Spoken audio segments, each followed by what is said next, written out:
और चलिए सबसे पहले बड़ी खबर का रुख कर रहे हैं। गोगामेडी हत्याकांड से जुड़ी ये बड़ी खबर सामने आ रही है। जिन दो शूटर्स ने इस हत्याकांड को अंजाम दिया, ये दोनों ही शूटर्स हरियाणा के बताए जा रहे हैं। दोनों ही शूटर्स के नाम भी सामने आए हैं, रोहित राठौड़ और नितिन फौजी। इन दो शूटर्स के नाम बताए जा रहे हैं, हरियाणा के रहने वाले हैं।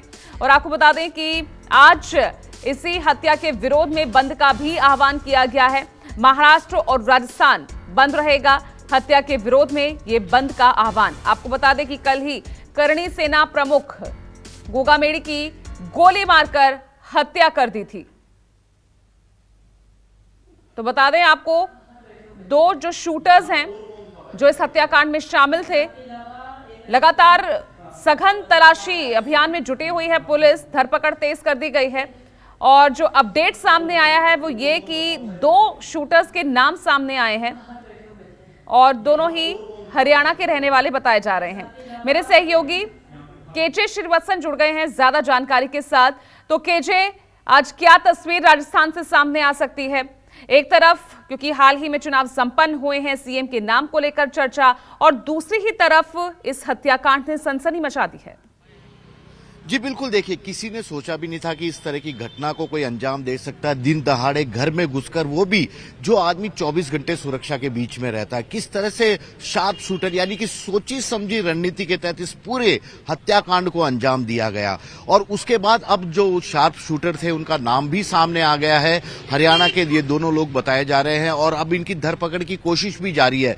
लेकिन इस बीच करणी सैनिक काफी आक्रोशित हैं, क्योंकि उन्हें लगता है कि प्रशासन की कहीं न कहीं यहाँ पर पूरी जिम्मेदारी है। न तो वह गोगामेडी जी को किसी भी तरह की सुरक्षा व्यवस्था मुहैया करा पाई थी, न ही इस पूरे मामले में जो आरोपी हैं उन्हें पकड़ पाई थी। ये जयपुर का मेट्रोमास हॉस्पिटल है जहां पर अभी उनका पार्थिव शव रखा हुआ है और इन लोगों का कहना है कि जब तक आरोपी गिरफ्तार नहीं हो जाते, इस पूरे मामले की न्यायिक जांच नहीं हो जाती, ये लोग यहां से नहीं हिलेंगे। कड़ाके की ठंड में करणी सैनिक यहां पर बैठे हुए हैं। सुखदिन गोगामेडी साहब के मैं इन्हीं से बातचीत करता हूं।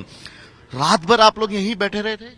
कल दोपहर 2 बजे से हम यहीं बैठे हैं और जब तक हमारे को न्याय नहीं मिलेगा हम कहीं नहीं जाएंगे। किस तरह के इंसाफ की मांग कर रहे हैं? हम इंसाफ की मांग करते हैं। एक तो आरोपियों को गिरफ्तार करें और उनकी जो आरोपियों को नहीं, जिन्होंने वो उनसे करवाया है, चाहे पैसे दे के कराओ चाहे उनकी जड़ तक जाना है। जब तो मुख्य अपराधी की गिरफ्तारी की अब सबसे बड़ी मांग है राज्य भर से। अब जयपुर के इस मेट्रोमास हॉस्पिटल के बाहर कई सारे करणी सैनिक आ रहे हैं। आप कहां से आए हैं? भीलवाड़ा, हम सब साथ ही में। सब भीलवाड़ा से आए हैं और रात से यही है? मतलब आज से यही है, कल से। तो आज तो राजस्थान जयपुर बंद का भी आप लोगों ने आह्वान किया? जी, बंद का आह्वान किया है। जयपुर बंद का किया, राजस्थान बंद का आह्वान किया है। सब बंद है। सब बंद है। तो ये देखिए, ये करणी सैनिक है जो कि कड़ाके की ठंड में भी अस्पताल के बाहर रात भर से बैठे हैं। यहाँ पर आप देख सकते हैं और इन लोगों ने चेतावनी दी है कि यदि आरोपियों की जल्द गिरफ्तारी नहीं होती तो निश्चित तौर पर ये लोग अपने आंदोलन को और भी ज्यादा बढ़ाएंगे। और सबसे बड़ी इनकी डिमांड यही है कि सुखदेव सिंह गोगामेडी ने बार बार अपने जान को खतरे की बात कही थी और उसके बाद भी सुरक्षा पुलिस व्यवस्था मुहैया नहीं कराई गई। अब आपको यहाँ बताता हूँ कि किस तरह से, देखिए ये कुछ सड़क का दूसरा हिस्सा है। यहाँ पर इस तरह से पूरा जाम लगा हुआ है क्योंकि इन लोगों ने तय कर दिया कि प्रशासन जब उनकी आवाज नहीं सुन रहा तो अपने तरीके से, करणी सैनिक वैसे भी अपने अंदाज में चीजों को रखने के लिए, बातें लोगों को बताने के लिए जाने जाते हैं, तो इन्होंने पूरा रास्ता जाम भी यहाँ पर कर रखा है। जयपुर दिल्ली हाईवे जाम है, अजमेर रोड पर भी इसी तरह का है।